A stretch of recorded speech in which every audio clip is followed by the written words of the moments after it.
Hello, sir. Welcome to another episode of Suits and Sports. Today, we are joined by India and SARC's only FIBA licensed basketball agent, Mr. Ashok Anjada. And good morning, sir. We are so pleased to have you here with us. And we are joined by our founder, Mr. Shurjit Chondo, and my colleague and associate editor, Ryan James. So, sir, just to start us off, could you please tell us about what you are, what is it that you do, and just give a brief intro about yourself? So you have pretty much introduced me as India and SAARC region's only licensed basketball agent. So what I do is as a FIBA licensed agent, I can represent any basketball player professionally on the planet.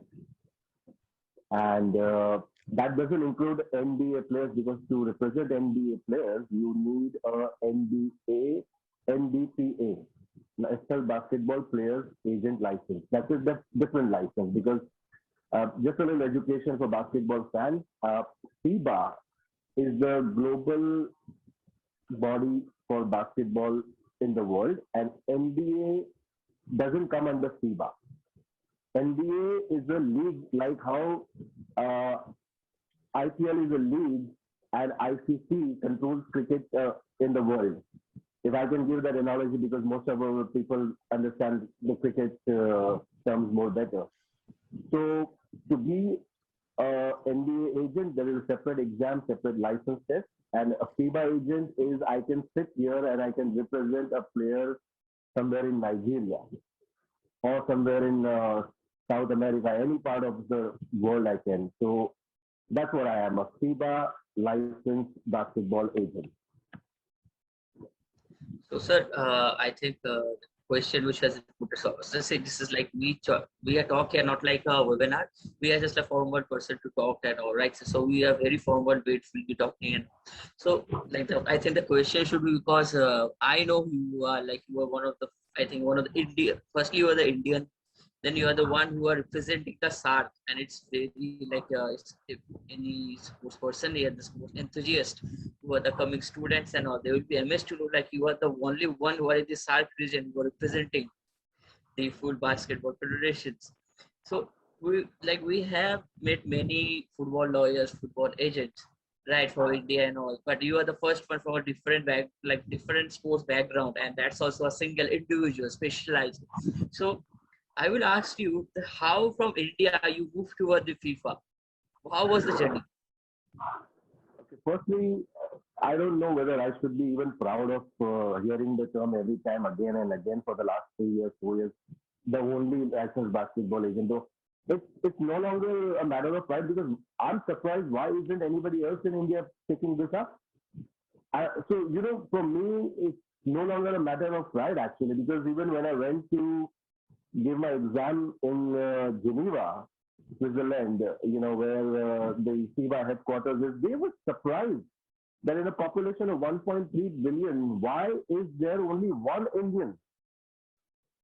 So, if we guys know basketball, we are paying NBA, we are buying NBA merchandise, we are giving Nike, Reebok, Adidas, Under Armour so much business, then why are we not considering this aspect? So basically, my journey, so that's a complaint or a compliment. I don't know. Every time I hear that you are the only one, so it confuses me now. Is it a complaint or a compliment?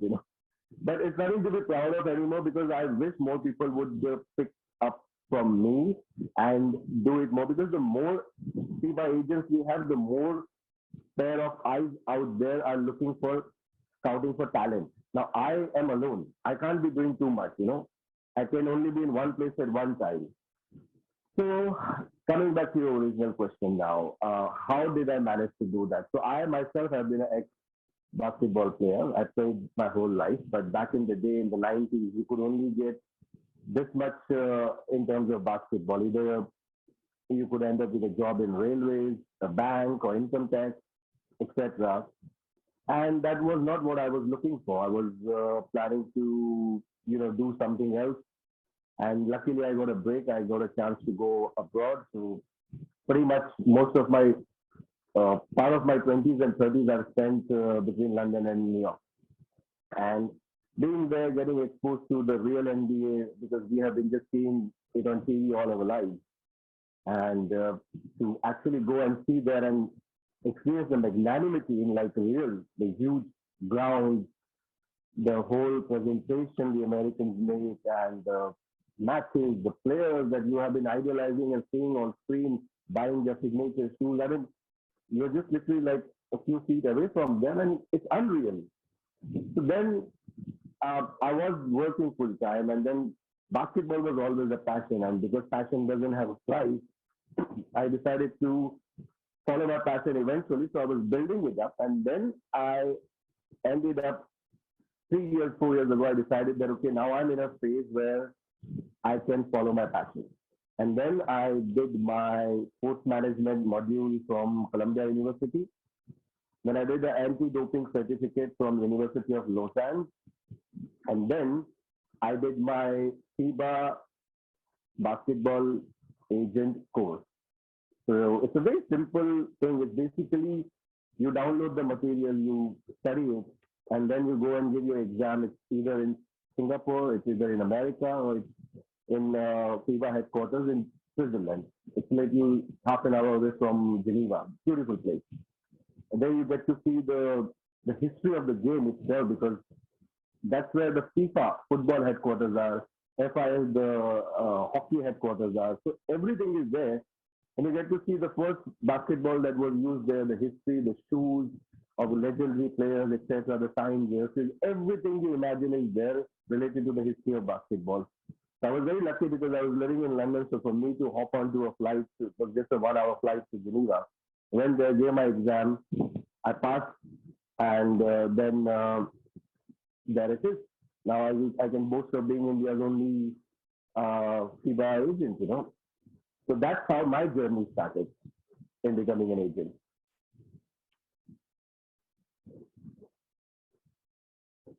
When you were saying this story, so it happened. I think that there's one guy that he's sitting with between us, Ryan, and he's so enthusiastic about the basketball. And he was when you were saying, I can see the spark in his eye. I was like amazed, like he was amazed.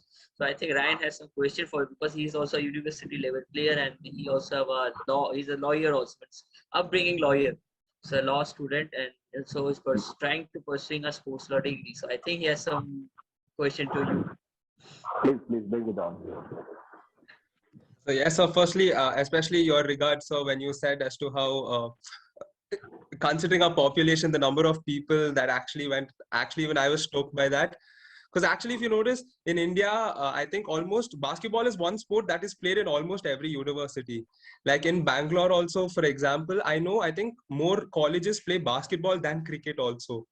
So considering that, it's a big surprise. So my question to you, before any other professional question, I would like to ask you, who is your GOAT? By your background, I think you're going to go with Michael Jordan, but who is your GOAT? I mean, why would anybody have even a iota of doubt? I mean, this guy wins 3 in a row. He goes away for 2 years, plays baseball, sucks at it, comes back, wins 3 again. I mean, 6 NBA titles, 6 times final MVP, the top scorer. I mean, there is no debate, because this generation, your generation, grew up on LeBron, Kobe, etc. But Michael Jordan, they say something about Mike. None before Mike, none after Mike, none like Mike. So, end of the debate. Fair enough. So I would further argue with that.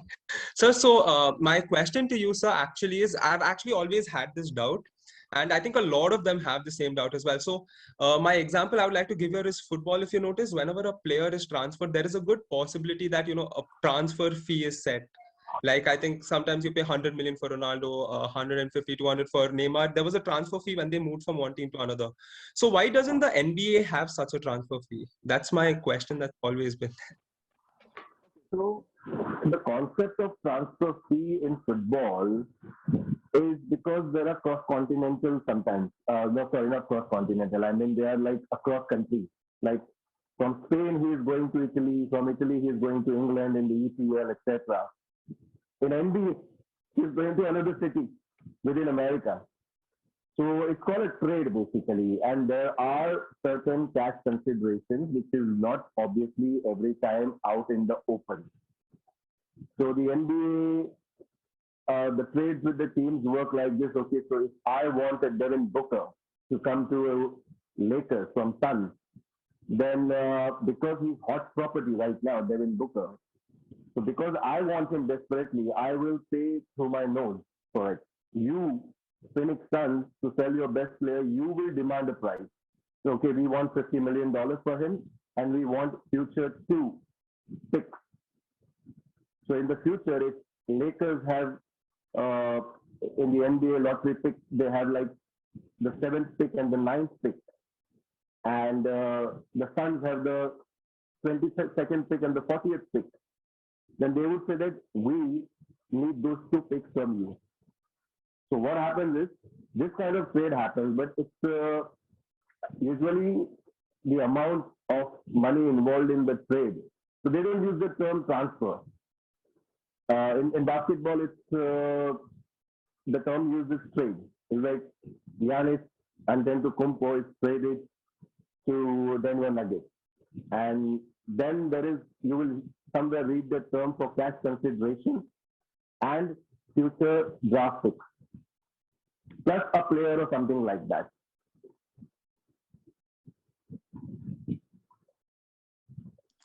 Understood, sir.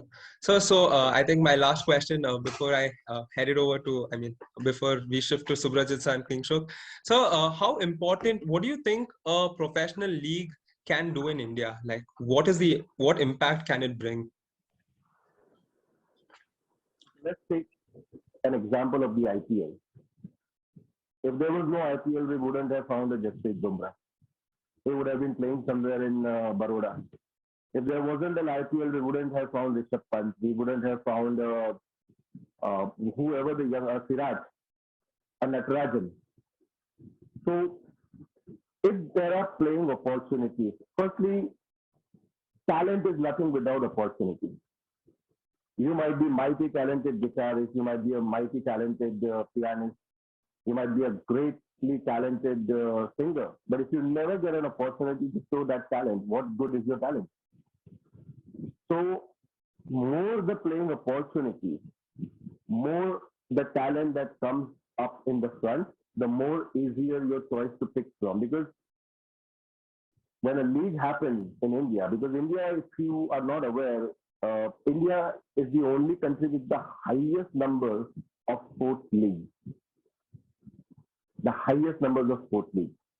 We have a badminton league, we have a table tennis league, we have a MMA league, we have a boxing league, we have the world's best hockey league, which is sort of like suspended for now, but it will be revived very soon, because I was a part of the Hockey India League, so I know how grand it was, and we had a basketball league in India, which was again a non-sanctioned league. It was the UBA. It was a great concept, absolutely amazing concept, but they had a run-in with the BFI because they were not sanctioned by the BFI and the ministry, etc. And that's the reason they had to be shut down. But that was a great concept. Now, what India desperately needs now is a basketball league, because what is happening is our young talent, the more you're dealing, the more, like a basketball player right now in Punjab is 17 years old, he's 6'8". If you delay the league for 3 years, he's 20. So the growth of that 17-year-old that happens now till the time he's 20, rather than he's starting at 20, you're losing 3 years of his best learning, his best game, his best skills, everything.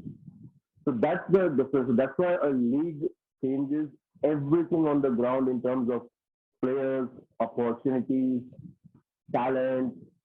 Like, you will have talent from places that you can't imagine. Like, let me elaborate a little bit more. People today who are known to me and who I have told that keep an eye on any kid who is tall, who is this, who is that, etc., who has exceptional height, etc. I am getting messages from all over India from people in my basketball circle saying that, so I scouted a boy in Calcutta. He's 14 years old. He's 6'7". How many 14 years old right now are going around who are 6'7", or how many 6'7" who are in this country who are 14 years old? So you see, what happens is that, what do we do with that 14-year-old now? He's 6'7". There is no competitive school league. There is no competitive college league. There is no under 19 league, under 17 league, under 21 league, like how you have playing opportunities in cricket. Because cricket, you have the under 19 World Cup where Indian team goes. You have a regional under 17, under 16, under 19 tournaments. That's how we found Vinod Kambli, Sachin Tendulkar, etc. back in that age. So what do we do with that kid now? He is a standout talent, okay, not in terms of basketball skills wise, but size wise, he stand out. Everybody in his school, in his class, in his level, age group and everything, the maximum I've seen another kid is 5'9".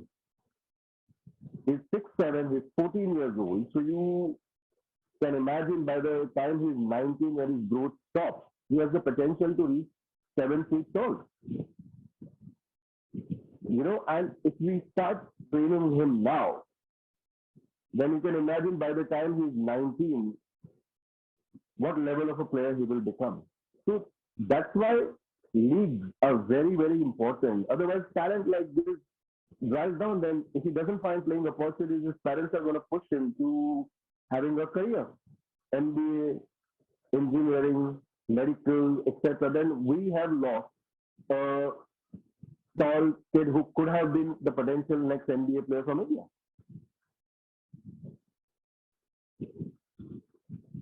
So, sir, it was very well said. Like the parents are like towards go for engineering and like only for studies.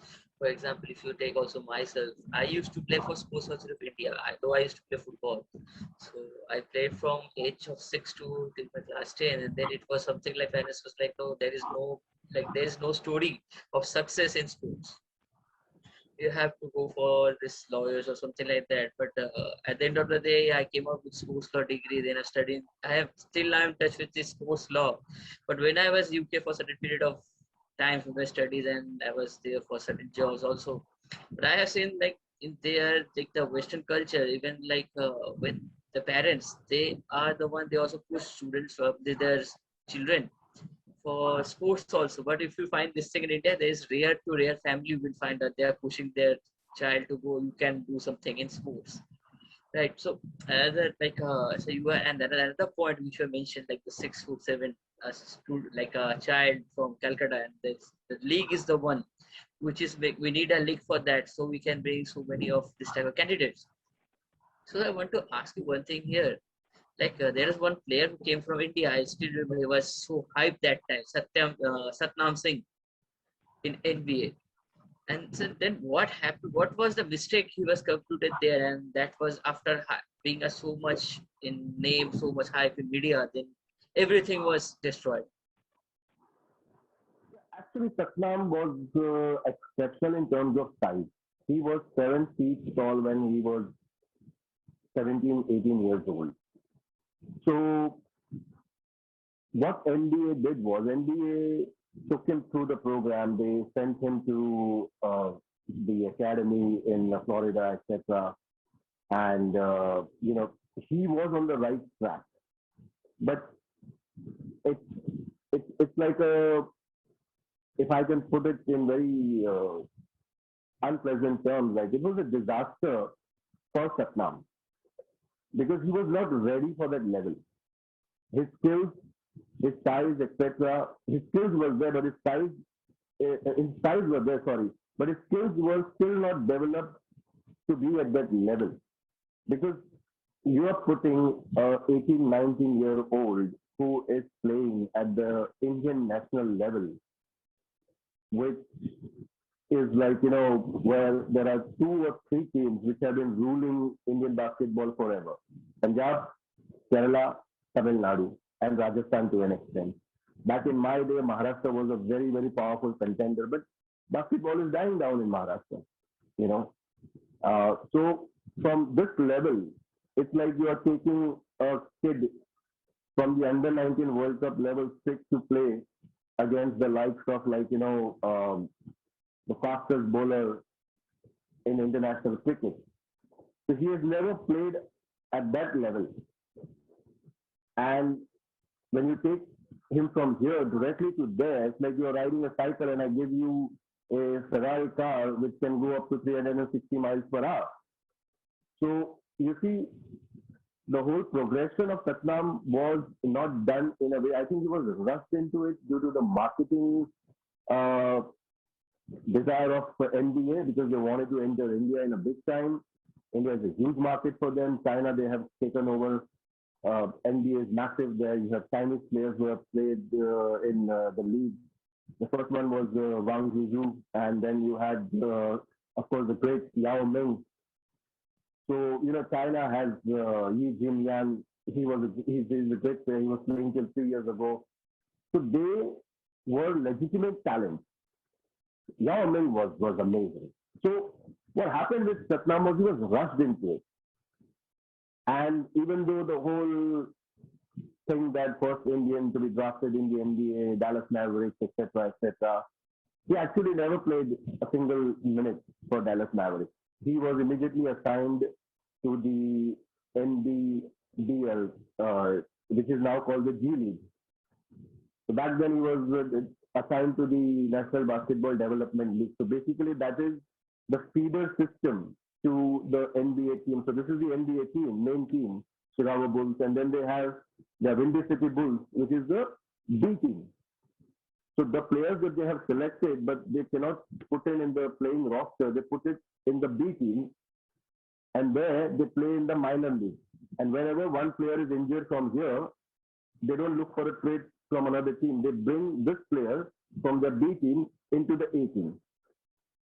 So that's how he was there, and even there he was found wanting because I had the fortune of seeing Satnam when he was training in America, and then I also saw him playing for the NBDL team, and he was again found wanting there because at the same time that Satnam was there was this guy who was from Canada, Punjabi guy again, Canadian citizen, who was 7'2", Tim Bhullar.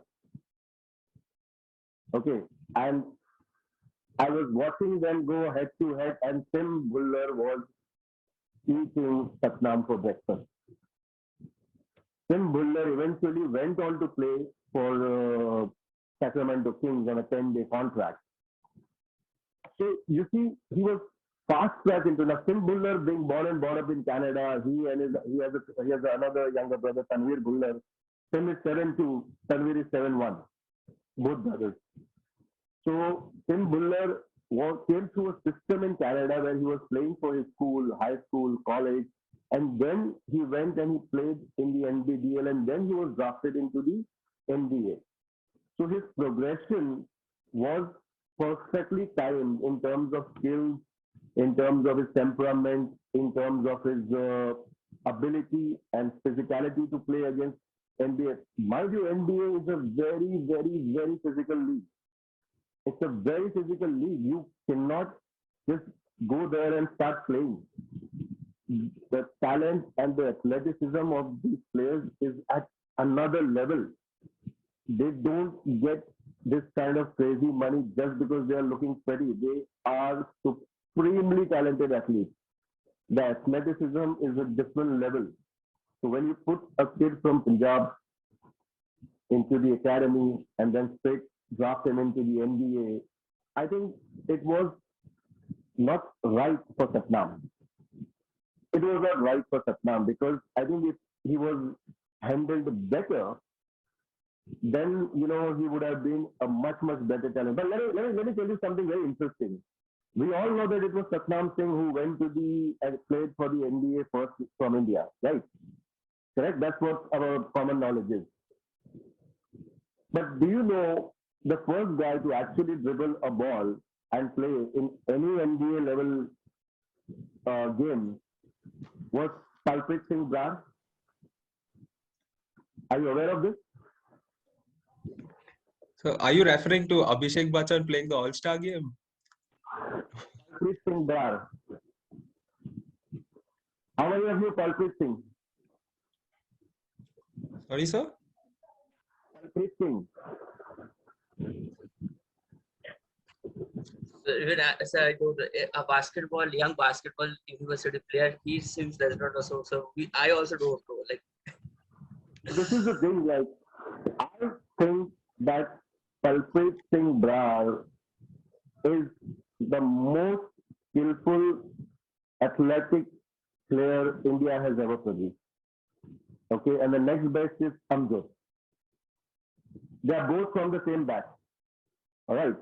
Palpreet Singh is 6'9". I haven't seen a guy who is more athletic at 6'9". He can bring the ball. He can bring the ball coast to coast. He can run the floor. He shoots the three. He's an amazing shot blocker. After this, I want you guys to go and Google Palpreet Singh Brar. He's still active. He's 27 years old. So the thing is that he was the first guy to play in the NBA G League. He played one game and the only problem that he had was he couldn't speak English. I spoke to his coach. He was playing for the New Jersey Nets G League team. I spoke to his coach and I asked him that how was his talent. His coach, these are his coach exact words. He has the athleticism of a black guy. He shoots the ball like a white guy who uses the brain of a brown guy. These are his coach's exact words.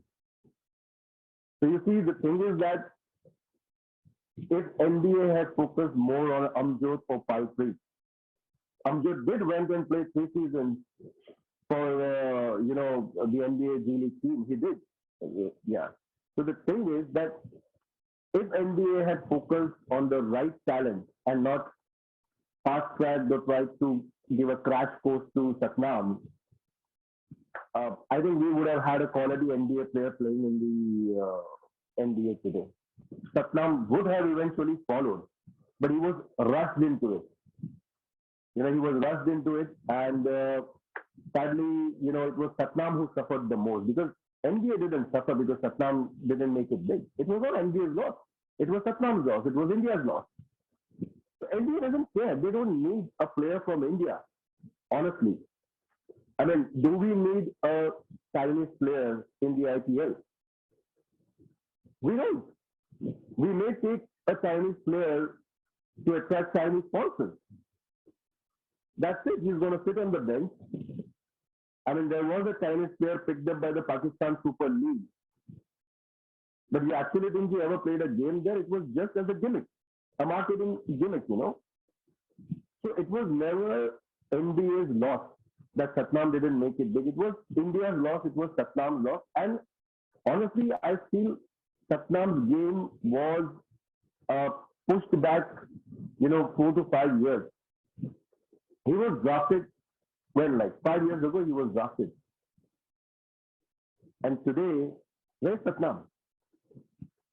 He's under a doping ban from NBA. The guy comes to the UBA. So you can imagine, like, he's gone downhill rather than, uphill. So that's why we lost a talent like Satnam. But India still has a lot of basketball talent. Trust me when I say this, because I work in the Indian basketball sector. There's a lot of talent. Sadly, our skill sets, our coaching mindsets and all are very 1960s and 70s. Until the time we bring 21st century, it's the same as the Indian cricket team. You brought in new fitness methods. Now every Indian player is fit. Our fielding unit is the best in the world. 20 years ago, we were pathetic. We had 1 or 2 quality fielders. But today, look at the athleticism and the fitness of everybody because we brought in new training methods. The same way, this has been, like if you see the Indian hockey team, the fitness levels of these guys are supreme because they brought in new coaches who have new training methods.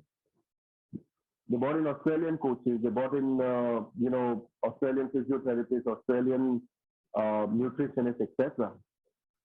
And look at the result. Our Indian hockey team, after 42 years, we are a legitimate contender for a medal at the Olympics.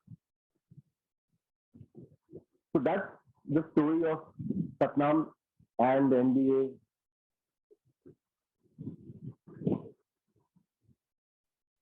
So, sir, I think that should be our last question for me, which is like, I want to know, like, do you think, like, even in our government need to take some responsibilities by making some grassroots governing policies, rules like other countries have? Even in European countries, they also have the rules and regulation, like the acts and all, which help a sports person to develop and all.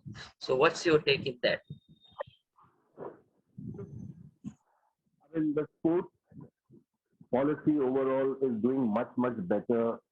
In the last 8 years, it has become much better because now we have the Khelo India school games. Now we have Khelo India university games. So now you see, you can tell your parents can tell their kids that okay, you play at the school level, then you play at the college level. After that, what? What is the next level after school and college level in India for a football player, for a hockey player, for a basketball player? What is the next level? You start at the school level, then you are playing inter school, then you come to the college, you play inter college level, then you get selected for university, you play all India university, inter university level, the same levels that I played. What after university level? What is the next level? Nothing. Either you find a job somewhere or you do whatever you want to do. So what does a player do after the college level? What is the next level? So this is where opportunities like Khelo India Games, Khelo India School Games, Khelo India University Games have brought talent at the fore. Like last year, Khelo India University Games, Jain University from Bangalore was the champion, was the gold medalist. Mumbai University, I believe, was the silver medalist. So now you have an opportunity for the school players to play at the national level. And the games are being live telecast on Star Sports, Khelo India Games. You have an opportunity for the university players not only to play inter-university, but play at the national level, where the nation is watching, where their talent is being watched by Indian basketball coaches. India's national basketball coach, they're tapping talent. They're scouting for talent. And how many places are they going to go in India to see a talent? So when all of the talent is playing on TV, they can sit in their room and they can watch them. And they can say, okay, we need to check out this kid, find out where he's from, and let's call him for the Indian camp, a warm-up camp, a tryout camp, etc. So that is how they pick talent. We today, if I am sending a player, if I tell an American high school coach, I have an amazing kid who is a great player, he's 6'5", 6'7", etc. What is he going to tell me? Show me his game video. How do I get this guy's game video? There are no tournaments which are live streamed in India. Barely. So if I tell you something that I have this car to sell, you're going to ask me, send me the pictures of the car. So how do I tell the coach? Is he going to take my verbal commitment that this guy is an amazing player? So this is where I started a trend in Mumbai and Maharashtra of live streaming basketball games. There is a young startup in local sports live streaming called SportsVOT, SPORTVOT. It started by a very, very enthusiastic bunch of young, IT geeks, if I dare call them. And it's an amazing concept that they have started, live streaming local sports. And the kind of talent that they are unearthing in Kabaddi, they are covering tournaments in small villages, in rural areas, and the kind of talent that they are bringing out in Kabaddi Now that is being attracted, by the Pro Kabaddi League. The Pro Kabaddi League teams are saying, wow, because they have the video of the game that they can sit and watch. And then they tell them, okay, this kid is good. And if we develop him in the next 2 years, he can be a good professional Kabaddi player. The same system I started for basketball. Now we are, for the first time last year in the history of Mumbai University, basketball games were live streamed on the Sport Watch app. Now all the matches are recorded. So the recordings are there. If I have to tell a coach in America or Singapore or Japan that this is a talented kid, if you can give him a scholarship to study as well as play basketball there, I have the game recording of that kid to send to him. He sees the whole game. He sees how he's playing, how his team senses, how his athleticism is, etc. And then he can come to a decision. But if there is no video, no recording of the match, then how am I able to display his talent to the coaches? So this is where the whole infrastructure and everything in India. Firstly, there's a terrible dearth of infrastructure because we don't have as many indoor courts as we need. So what we have is outdoor courts, and in monsoon right now, as we are in the monsoon season, all basketball activities stop because you can't play outside. It's open, and when there is an open court, you can only play when the sun is down. You can't play in the heat. But when there's a proper facility, like a proper indoor basketball court, not only you can play there anytime, the thing is that you start practicing and playing on a surface, the AstroTurf, the wooden court, etc. Like how if you're playing hockey in a field compared to what hockey is actually played on the AstroTurf. So the same way, if the basketball players are trained to begin playing on wooden courts, then the transition to the professional level is very easy, because even today when you are playing in the open concrete court, and then suddenly they are playing tournaments in the wooden court, they cannot adapt. Ryan would know it better, because if he has played on a wooden court and he has played on the bounce of the ball is different, your speed is different. You can slip on a wooden court and you won't get any scratches or anything. But if you slip on a concrete court, there can be a very serious injury. So the infrastructure personally needs the overhaul. Multi-sporting facilities, indoor facilities, which can be used like, for badminton, volleyball, because they're all indoor sports. So one facility, multi-sporting facility, we have very limited indoor basketball courts in India. I've seen in Mizoram, I have seen. Beautiful. They have an amazing basketball culture. They have India's only semi-pro league. How many of you knew that there is a league called Mizoram Super League? Are you guys even aware of it? Bro, I think Ryan has, but we don't.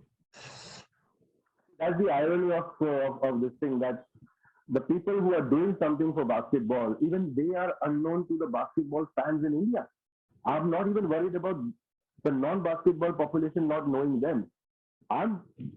What concerns me, what disappoints me, is the basketball community not knowing about it. So Mizoram Super League, they are doing an incredible job. I went there and I was amazed. The stadiums are full. There are people who can't get into the stadium. There's a huge screen outside the stadium, and people with their drums and all, they are supporting their team. They invite foreign players, American talent and everything, to come down and play. They pay them like a good amount of money for a month, etc. Indian players, Amjot, Palpreet, etc. Everybody has played there as well. So at least something is happening in India. At least there is one semi-pro league. These guys are doing everything out of their pocket. They have no support, whatever minimal sponsors they have, but the passion they have for the game is amazing.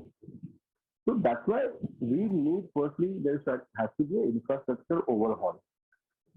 If there is infrastructure, then people will come to play. And then the second overhauling need is the coaching, because the coaching today that is being given to our players is given by the players who are playing in the 80s and 90s, who were taught by the players who were playing in 60s and 70s.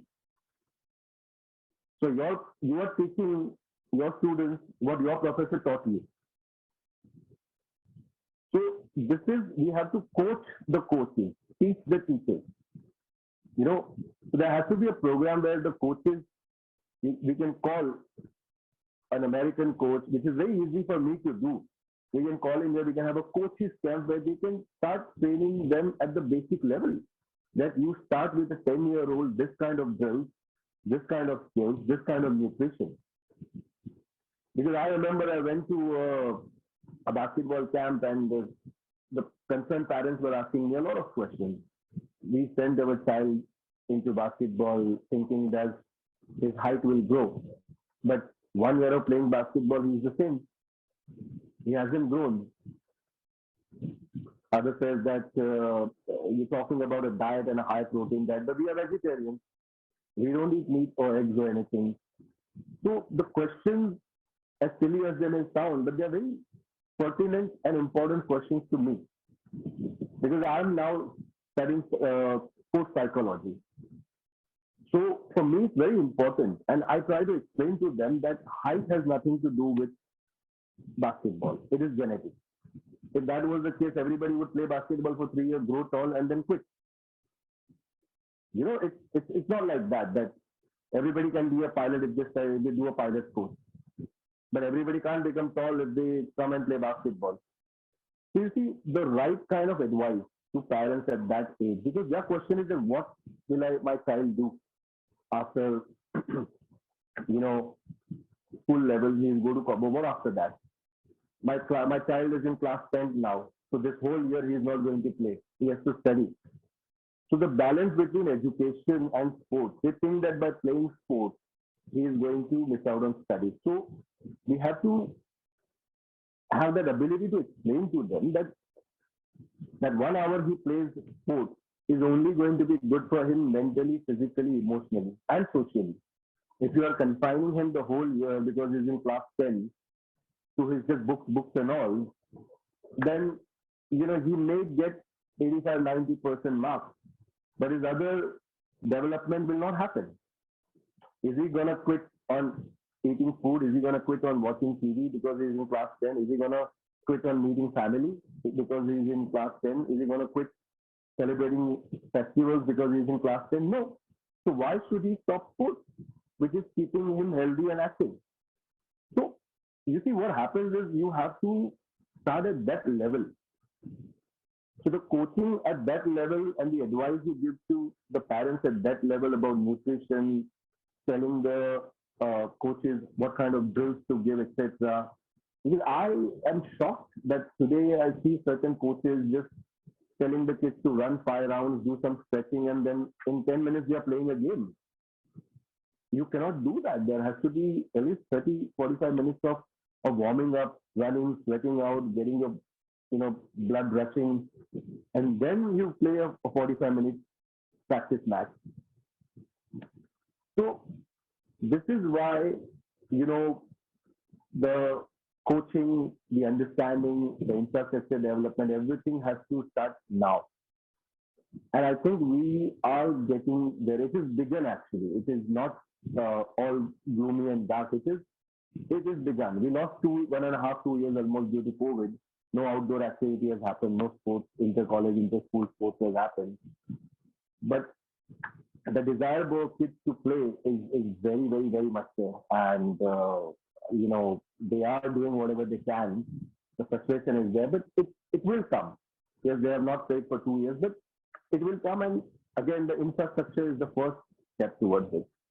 We have a good sports policy now. There is a sports university that has opened up in Northeast in Manipur, India's first sports university. And there are many sports management institutes that have opened up. Anybody who wants to do a sports management course in India, I would suggest them to do it from IIM Rohtak. That is because you can't get a bigger brand than IIM. So that's what I would suggest. There are many private universities and all, but my suggestion is that do it from the best. IIM Rohtak. Any of your listeners who are interested in, anybody watching this who is interested in doing a sports management course, please do it from IIM Rohtak. It's a world-class institution, and the teaching and the professors are all world-class. So yeah, so we are getting there. Sports has been given, like, for the first time in our history, so many other new disciplines India has entrance in the Olympics, sailing, rowing, etc. We never had equestrian. So you see, we are coming up. It will take another 20 years probably. So we have to prepare for the next generation. Now I can't do much for the current generation, but that's the reason I'm focusing more on the next generation, which will be up in the next 7 to 10 years, because you catch them at 10 to 15, by 22 they are a ready product. The talent is there. I find scholarships for them in American high schools and colleges for exceptional kids in terms of skills or size. Yeah, I talk to American high school coaches and all, and I get them, a scholarship to study there, and then they play there. At that level, they're competing with the best. African American kids who are like huge, athletic, size-wise, and they're learning from the best. So by the time they are 19, they're already playing in America in a high school. Then they get a scholarship. Then my job is to get them a scholarship from a college where they play at the college level. And if they are so damn talented and lucky, they can get into an NBA draft. If they don't get picked in the NBA draft, then I am there as a basketball agent to find them playing opportunities elsewhere in the world, with clubs and leagues. So now, if I am alone doing this, imagine if 100,000 people become agents in India, how many more opportunities we can create for the talent. That's why that the only basketball agent is no longer a matter of pride for me, because that's what I have been for the last 3 years, and it's now becoming a little too much of a burden. So taking that part into context, like, do you also, like, even if a student approaches to you for an intern, so do you also prefer to give student a chance of intern, like to intern under you? Well, I have had students, a lot of students doing internship with me, and like Symbiosis School of Sports, their kids were doing internship with me. The point of doing internship with a basketball agency is you have to have knowledge of basketball. Because if you don't have knowledge of basketball, then I have to teach you everything from zero about basketball. But if you are already somebody like a Ryan, would be amazing because he's himself a basketball player. He knows the history, he knows the current NBA, what is going on. He knows everything about basketball as much as he needs to right now. But if he does an internship with me in my agency, then his growth in terms of basketball is like 20-fold. Like Spain has 6 divisions. Division 1, Division 2, Division 3, Division 4, Division 5. They have 6 divisions. Each division, like how many of you know you are wearing how many of you know that Real Madrid and Barcelona also have basketball teams, and the rivalry is exactly the same? Yeah, I know that they have. Yeah. So you see, even football fans barely know sometimes that Real Madrid and Barcelona also have basketball teams. Juventus has a basketball team. AC Milan has a basketball team. And the rivalry is fierce, just like how their rivalry is in football. The fans are all screaming at each other, throwing bottles and objects and fighting. So Spain has 5 divisions, 6 divisions, and each division has about 70 to 80 teams. So can you imagine the amount of playing opportunities we can create for an Indian kid Forget playing in the first division, even if he goes and plays in the fourth division. Imagine his learning. Imagine his learning. And why is your ultimate goal has to be the NBA itself? Why is if you want to get into the Indian cricket team, you have to start at the Ranji Trophy level, right? The ultimate goal is that, but then you have to have realistic, achievable goals. If you want to become an engineer, where you have to first pass your 10th, then your 12th, and so on. You cannot be thinking, no, I'm only going to focus on becoming an engineer. There are steps to reach there. So sometimes every time I get a message from kids, because I have my website, archangelsports.com, and people reach out to me from India, and they have this thing in mind that I'm so good enough that I can only play in the NBA. My talent is that level. And I have to tell them that you have seen NBA in your 32, 48, 55 inch TV. You don't know what the real NBA players look like. If they are walking and they're standing in front of us, the whole section will be not visible. They're that huge.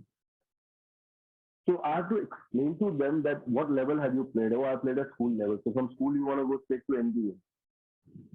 There have been only selected handful players who went from high school to NBA. Kevin Garnett, Kobe Bryant, LeBron James. There was so they're very Jermaine O'Neal. These were the players who went straight from high school to NBA. They were that crazy talented. They were once in a lifetime talent. Kobe Bryant went from high school to LeBron James. Kevin Garnett. They're all Hall of Famers. So people don't understand that. I mean, it's the lack of knowledge, basically.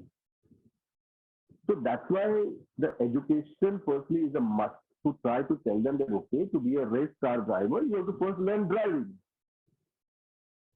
And then you have to increase the capacity of the cars you drive, and directly then you progress to the Formula One.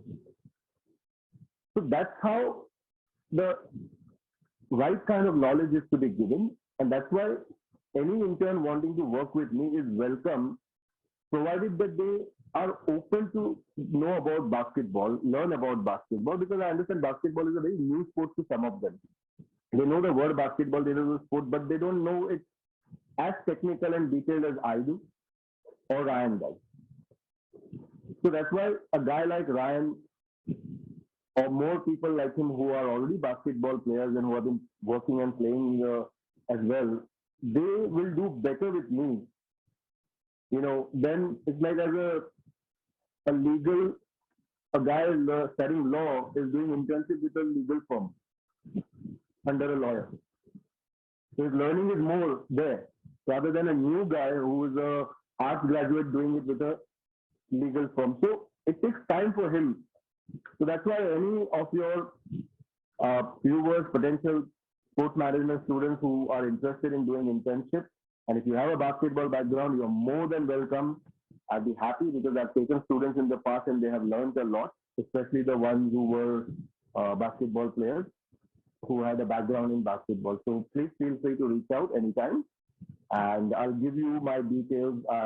Inkshuk and Subhajit will put it up on at the end of the show. They'll put up my details. So please feel free to reach out, any of you who would like to. Sir, I think with that, we come to the end of the session. It was amazing listening to you talk, and there's so many new things that I learned that I had no idea about. And I hope it's the same for seasoned veterans like Ryan James. So thank you so much, sir, for taking time out on a Sunday morning to talk to us. And, it's my pleasure. It's been an absolute pleasure, and it's a great initiative you guys are doing. Please keep doing it, and please keep educating people more and more as much as you can, because the better the understanding of people, the more they will come with better questions. Because I always tell people that the kind of question you ask is the kind of answer you will get. You ask a stupid question, you'll get a stupid answer. You ask a smart question, you'll get a smart answer. So the more people are informed, the better their understanding and their questions will be. So great work, guys. I really appreciate what you guys are doing. And it was a great pleasure to be with you. And I hope we can do more sessions like this more often, and keep educating people about basketball in India. Sure, sir. We will be looking forward to it. And thank you so much, sir. Thank you. My pleasure.